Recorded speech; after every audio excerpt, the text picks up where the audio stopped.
sama teman-teman. Ini yang membedakan, ini tadi salah satu PCB satu lebih rapi ya. Ini import nih. Di atas ada jalur PCB, jalur rangkaian. Kemudian di bawah pun ada lagi ya. Nah, ini apa? Ini ada pabrikan import ya. Nah, untuk IC-nya di sini ini ada 186 ya. Ini standarnya untuk 7388.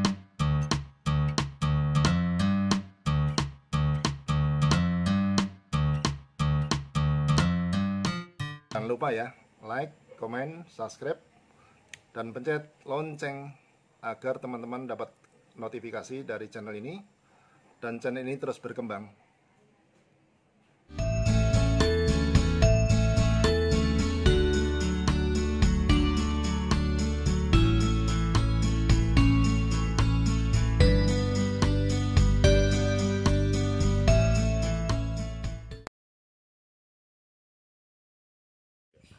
Assalamualaikum teman-teman semua, ketemu lagi dengan saya dari Tirah Channel.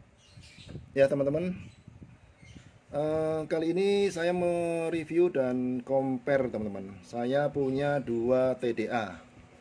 Jadi kalau teman-teman yang hobi merakit tentunya pernah melihat ya, TDA saya ada 2 macam. Yang ini, yang hijau, ini adalah tipe TDA 2005. Yang menurut rangkaian adalah sudah di BTL ya. Di BTL itu sudah digabungkan. Karena TDA 2005 adalah IC-nya satu ya, dan kakinya sedikit ya. IC cuma satu itu mono, tapi karena dibuat rangkaiannya digabung, dibuat BTL, sehingga 2 IC digabung ya, digabung menjadi stereo atau BTL ya. Nah, adapun rangkaiannya berbeda ya, antara TDA yang 2005 dengan yang di sebelahnya ini berbeda, beda IC, beda rangkaian teman-teman. Jadi kalau yang ini tipenya TDA 7388. Yang membedakan apa? Banyak ya, ada beberapa ya. Jadi sekilas saya tunjukkan ada 2 rangkaian yang sama-sama TDA, beda tipe. Nah, saya mau jelaskan. Kalau TDA 2005 ini dia power outputnya stereo ya, stereo. Kemudian output yang keluar untuk speaker dia cuman satu IC ini powernya 40, jadi 40 jadi 2 kali 80 ya, 2 kali 40 jadi 80 watt outputnya. Nah, untuk konsumsi daya bisa dari trafo, bisa dari adaptor, bisa dari baterai, sama ya. Makanya di dalam PCB sudah dituliskan DC 12 volt.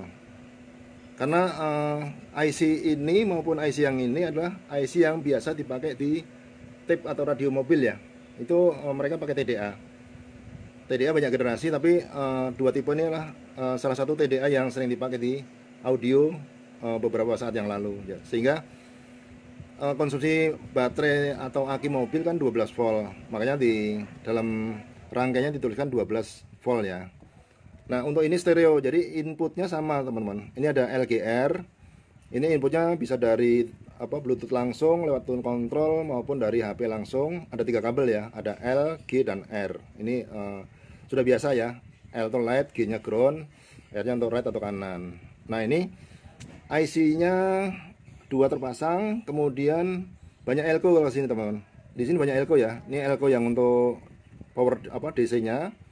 Kemudian di sini elko yang untuk membantu suara ya.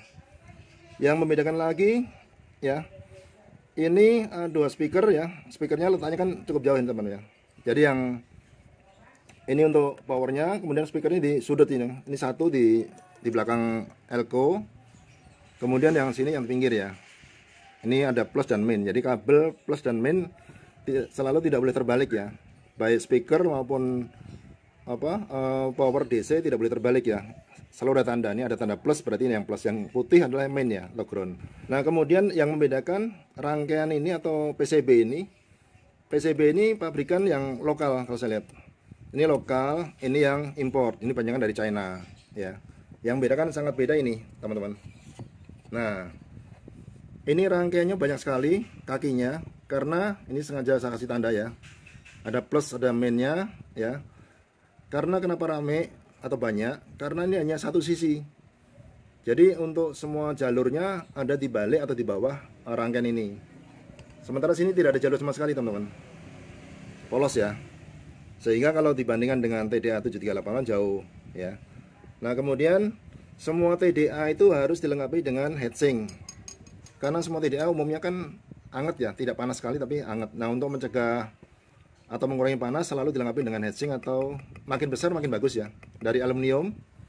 Nah untuk ini pun sama, ini saya punya heatsink yang kira-kira seukuran ya, ini sama teman-teman. Jadi ini tadi saya bahas yang 2005 seperti itu, 80 watt. Nah yang ini sama teman-teman.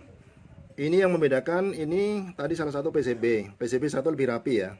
Ini import nih. Di atas ada jalur PCB, jalur rangkaian. Kemudian di bawah pun ada lagi ya. Nah ini apa? Ini ada pabrikan impor ya. Nah untuk IC-nya di sini ini ada 186 ya. Ini standarnya untuk 7388 udah hilang ya. Tapi boleh juga kalau kita tidak mendapatkan IC 7388, boleh diganti IC yang 7386.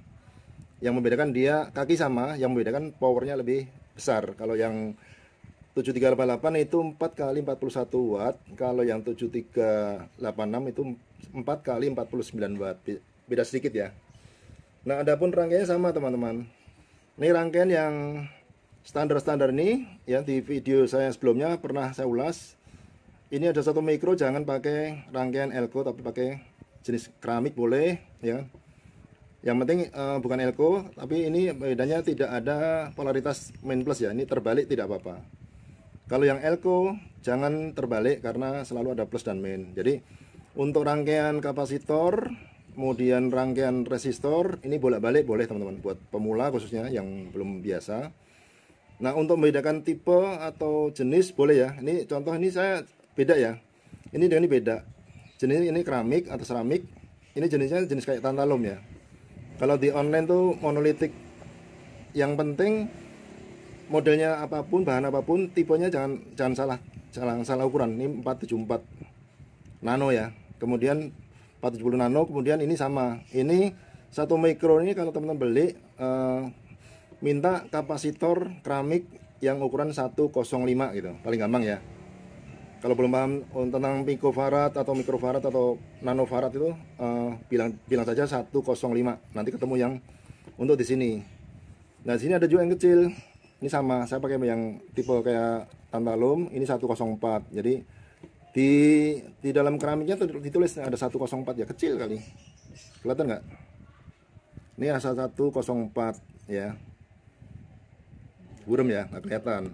Ya, jadi nah sementara untuk elko yang kecil pun sama. Ini ukuran-ukuran yang ini selalu semua teman-teman yang buat pemula sering bertanya skemanya tolong gitu.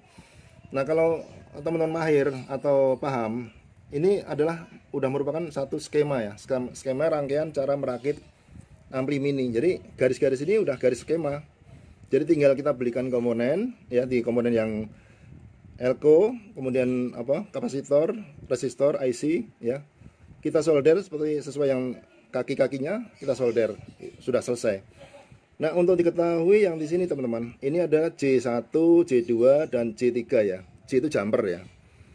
Nah yang di jumper kalau 7388 atau 7386 cukup yang di jumper J2 saja. J1 tidak di jumper utuh, J3 pun tidak. Kalau J2 kalau nggak di jumper tidak akan bunyi karena ini J2 fungsinya untuk standby. Standby itu kalau di remote, nah itu fungsinya kita di on gitu ya. Nah ini on terus. Kalau J1 itu mute. Mute kalau dia digabung, dia mati terus karena suara dihentikan. Tapi kalau dilepas, baru bersuara. Nah ini kita lepas, sengaja kita tidak pakai ya. Kemudian untuk yang di sini input teman-teman. Kalau tadi inputnya cuma 2 stereo ya. Yang ini 4 channel stereo juga. Nah cara menggabungkan di sini kan ada GR ya. GR dan L ya. Ini groundnya ada 4. Groundnya itu cukup dipakai salah satu karena satu jaringan teman-teman. Untuk groundnya itu adalah penggabungan ya. Yang groundnya adalah satu lempengan, artinya tidak perlu jumper, cukup satu. Tapi yang power yang in 1, in 2, in 3, in 4 ini perlu digabungkan karena RL atau stereo cukup digabungkan in 1 digabung dengan in 2 boleh ya. Ini satu kabel nanti ketemu R. Kemudian ini in 3 dengan in 4 digabung jumper dulu, satu kabel untuk kabel yang input yang dari Bluetooth ya, itu L-nya. Jadi nanti ketemu stereo. Dibolak-balik nggak apa-apa, tapi yang penting ada R dan L yang terbagi kanan dan kiri ya. Nah, ini yang membedakan di sini, teman-teman. Ini mengenai harga hampir sama ya. Kalau teman-teman beli jadi mungkin sekitar 50 sampai 60 ribuan ya. Belum dilengkapi heatsink ya, baru rangkaian. Tapi kalau teman-teman yang pemula atau pengen mencoba sendiri, beli yang PCB-nya, beli komponen itu jauh lebih murah. Nah, untuk TDA ini jangan lupa teman-teman, ini selalu harus dilengkapi heatsink. Nah, ini pun sama. Ini saya udah siapkan heatsink ya. Selalu kita bor heatsink, di bor. Jadi nanti kalau saya pasang seperti ini teman-teman. Ini nanti fungsinya pendinginan ya, secara alami pendinginan. Ini bornya kita sesuaikan dengan lubang yang ada di IC teman-teman. Ya, jadi baut ini pakai baut kecil ya, baut kecil disesuaikan pakai bor yang ukuran 2 mili teman-teman ya, 2 mili. Terus nanti untuk penjepit, jadi kalau ini saya nggak usah pasang lah, kalau ingin melekatkan IC sebelum ditempel baut atau skrup, itu sebaiknya pasta ya, belikan pasta itu kayak krem ya, khusus yang IC dililitkan saja, itu hanya untuk melekatkan sama untuk meredam. Tapi yang pasti ini heatsink adalah fungsinya untuk pendinginan. Nah, ketika teman-teman merakit, nanti kalau perlu rakitan itu ditambahkan dengan fan ya. Kalau nggak pakai fan, dia dingin panasnya nggak terlalu panas, berarti sudah memadai di setel 1 hari, masih bagus ya. Saya kebetulan juga pakai yang tanpa fan ada, tapi kalau nggak yakin silahkan tambahkan fan, bisa ditambahkan di bidang yang kosong atau diletakkan di luar box ya. Nah, ini sekilas teman-teman yang review saya perbedaan TDA 2005 dengan TDA 7388 ya. Jadi kalau tanpa heatsink murah. Heatsink itu kalau nggak salah satu kotak ini kurang lebih, tergantung tebelnya, karena ada yang tebel yang tipis ya, kurang lebih 20.000 satu kotak ini, antara 14-20.000. Nah, kalau kita merangkai sendiri, tentunya beli komponen yang kecil-kecil lebih murah, dan ilmu merakit sendiri itu ternyata banyak ilmunya teman-teman. Kalau saran saya buat pemula ya, sebaiknya mendingan kita mencoba untuk merakit. Ketika merakit nanti ketemu problem, bisa tanyakan dengan lihat YouTube yang ada di YouTube, beberapa YouTube banyak pilihan, atau nanya senior-senior yang sudah mencobanya. Demikian saya bisa berbagi ilmu buat teman-teman, mudah-mudahan bisa bermanfaat. Terima kasih. Wassalamualaikum warahmatullahi wabarakatuh.